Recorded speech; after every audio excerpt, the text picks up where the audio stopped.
Hi guys, आज का हमारा टॉपिक है स्ट्रक्चर ऑफ सेल मेम्ब्रेन। इसमें हम देखेंगे introduction, definition, ultra structure cell membrane का, उसकी प्रॉपर्टीज़ और फंक्शंस। अब ना मॉडल्स ऑफ सेल मेम्ब्रेन एक अलग टॉपिक में हम कवर करेंगे, क्योंकि क्या है कि फिर वीडियो बहुत ज़्यादा लॉन्ग हो जाएगी, इसलिए मैं नहीं चाहती कि वो ज़्यादा लॉन्ग हो, इसलिए हम नेक्स्ट लेक्चर में उसे कवर करेंगे। तो सबसे पहले हम देखते हैं कि सेल मेम्ब्रेन क्या है। तो सेल मेम्ब्रेन की एक सिंपल सी डेफिनेशन है, वो थिन डायनेमिक बैरियर है जो क्या करती है, सेल को सेपरेट करती है इंटरनल एनवायरनमेंट से। सेल के इंटरनल एनवायरनमेंट को सेपरेट करती है एक्सटर्नल एनवायरनमेंट से। ठीक है, अब ये क्या है, बनी होती है लिपिड, प्रोटीन, कार्बोहाइड्रेट से। और देखिए, एक फ्लूइड मोज़ेक मॉडल होता है जो हम आगे जाके पढ़ेंगे, ये मेनली उसे ही फॉलो करती है। ठीक है, और इसकी जो मेन प्रॉपर्टी, मतलब एक क्रिटिकल प्रॉपर्टी, मेन प्रॉपर्टी कह लो, मोस्ट इम्पॉर्टेंट प्रॉपर्टी कह लो, ये है कि सेलेक्टिवली परमिएबल होती है। Is selective permeability.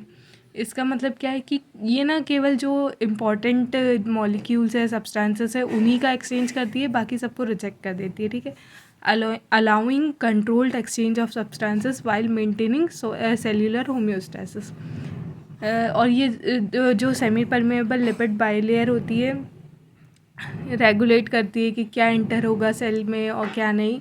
जो इसके लिए, सेल के लिए ये बहुत ज़्यादा इसेंशियल हो जाता है सर्वाइवल के लिए। कौन सा? Cell membrane. ठीक है, और एक सिंपल सी अच्छी सी डेफिनेशन उसकी क्या होगी, ये सेमी परमेएबल है, फ्लेक्सिबल है, semi permeable flexible biological membrane है जो लिपिड बाइलेयर से बनी है, प्रोटीन से इसमें एम्बेडेड है, जो रेगुलेट करती है movement of substances into and out of the cell.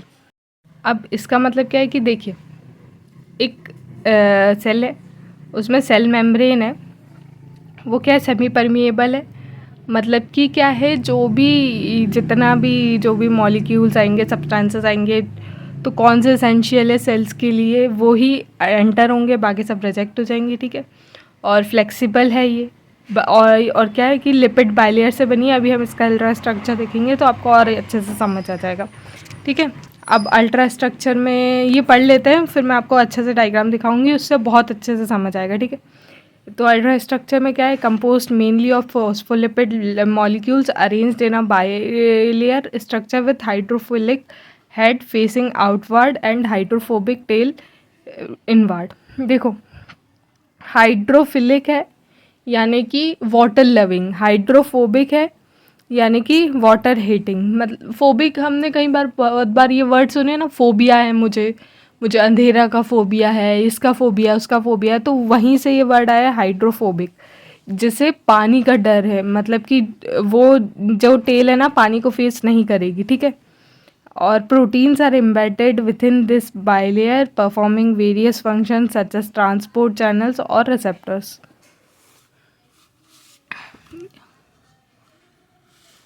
अब देखिए, ये इसका डायग्राम है, ये देखिए, ये लिपिड बाइलेयर होती है, ये जो ये हाइड्रोफोबिक टेल है, फॉस्फोलिपिड बाइलेयर है ये, इसमें ये हाइड्रोफोबिक टेल है, ये इनवर्ड है, और हाइड्रोफिलिक हेड जो है, ये हेड है, HAD है, ये हेड है, ये आउटवर्ड है। बीच में क्या रहते हैं, प्रोटीन्स रहते हैं।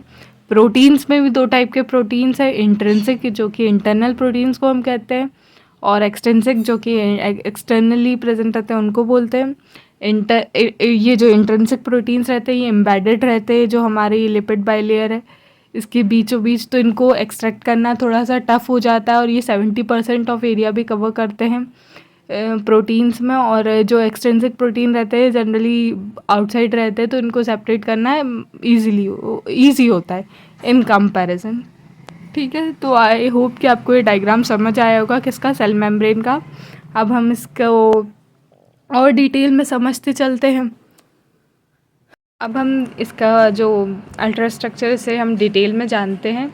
तो देखिए, फॉस्फोलिपिड बाइलेयर हम सबसे पहले पढ़ेंगे। तो फॉस्फोलिपिड बाइलेयर में क्या है, ये made of amphipathic phospholipids. Amphipathic phospholipids का मतलब क्या है, एम्पीपैथिक का मतलब क्या है, सबसे पहले हम ये देखते हैं। एम्पीपैथिक यानी कि वो मॉलिक्यूल्स जिसमें दोनों रीजन्स हो, हाइड्रोफिलिक और हाइड्रोफोबिक।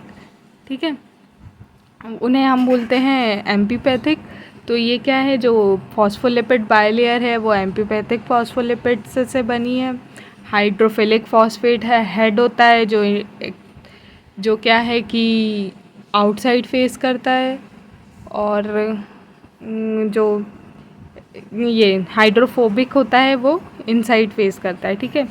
और ये क्या है, डबल लेयर बनाते हैं, जहाँ पे हेड फेस जो वाटर एनवायरनमेंट्स को फेस करता है, जबकि टेल अवे फेस करता है वाटर से। ये वही सेम बात लिख दी है, फिर से मैं एक बार बोल के बता देती हूँ, ताकि कई बार क्या होता है ब्लर रहता है तो आपको समझ नहीं आता है। तो made of amphipathic phospholipids, hydrophilic phosphate heads facing extra cellular fluid और cytoplasm, and hydrophobic fatty acid tails facing inward, forms a double layer where heads face water environments while tails shield away from water।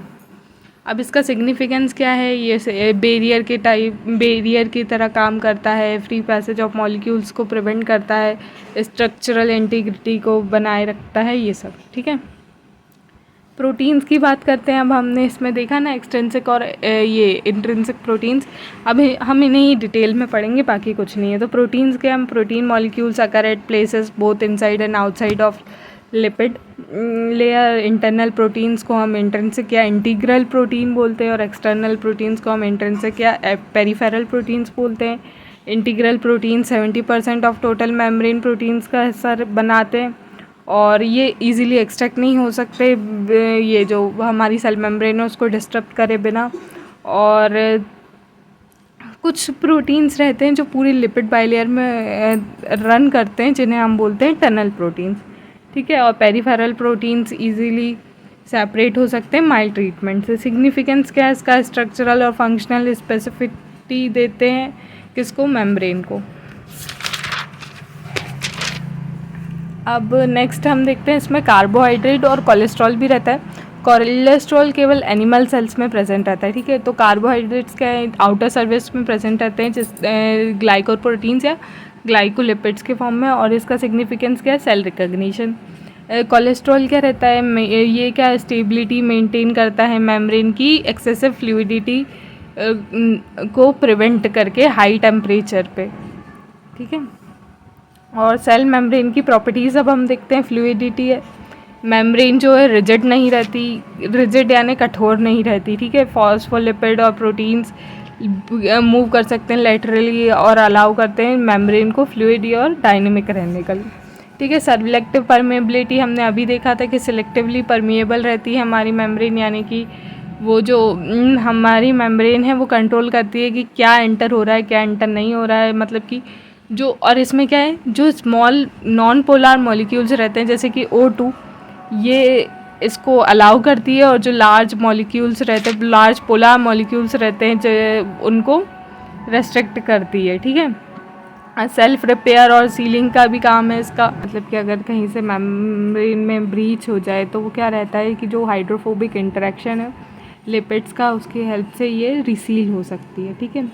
अब ग्लाइकोकलेक्स है, cell surface है, तो ये जो carbohydrates attach रहते हैं lipid से और प्रोटीन से एक्सटीरियर सरफेस में, ये सेल रिकग्निशन करते हैं, ठीक है। फंक्शंस की बात करेंगे अब हम। प्रोटेक्टिव बैरियर है भाई, सेल मेम्ब्रेन है, कुछ भी बाहर का एरिया है तो वो क्या है, प्रोटेक्ट करेगा सेल को अपने, ठीक है। फिर ट्रांसपोर्ट के लिए रेगुलेशन ऑफ ट्रांसपोर्ट करता है, कंट्रोल करता है एंट्री और एग्जिट विया active passive mechanism, ensuring and optimal intracellular conditions की सारी कंडीशंस मेंटेन रहे, उस कंट्रोल करता है कि जो मतलब कि हमारे जो भी क्या बोलूँगी मैं, उसमें मॉलिक्यूल्स आ रहे हैं, सब्सटेंसेस आ रहे हैं, क्या एग्जिट कर रहे हैं, ये सब कंट्रोल करता है कौन, हमारा सेल मेम्ब्रेन। सेल रिकग्निशन का भी काम होता है इसका, ग्लाइकोप्रोटीन्स और ग्लाइकोलिपिड्स एक्ट करते हैं आइडेंटिफिकेशन मार्कर्स की तरह, जिससे क्या होता है, इंट्रैक्शन होता है सेल और टिश्यूज़ के बीच में,